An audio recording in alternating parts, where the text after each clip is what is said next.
ఇంట్లో కొంచెం బియ్యం ఉంటే ఆ బియ్యం పెట్టుకుందాం స్టవ్ మీద అని చూస్తే అగ్గిపెట్టలేదు.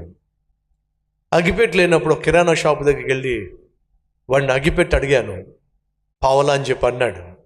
నా దగ్గర 15 పైసలు ఉన్నాయి. అతను చూసి మీరేమనుకోకపోతే ఓ సహాయం చేస్తారా అని అడిగాను. ఏమిటా సహాయం అన్నాడు.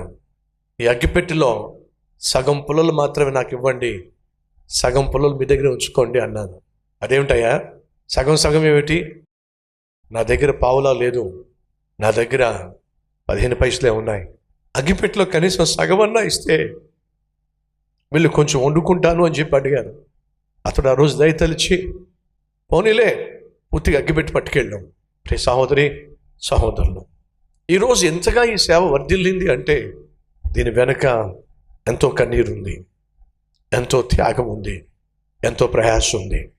ఈరోజు ఒకవేళ మీలో ఎవరైనా ప్రభువుని నమ్ముకున్నందుకు, ప్రభువుని సేవిస్తున్నందుకు ఆర్థికంగా కష్టాలు గుండా వెళుతున్నట్లయితే, మానసికంగా కృంగిపోతున్నట్లయితే, ఏ మేలు మీ జీవితంలో చూడలేకపోతున్నట్లయితే దయచేసి ఒకసారి సతీష్ కుమార్ని చూడండి.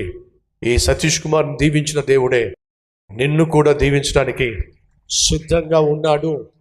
మర్చిపోకండి.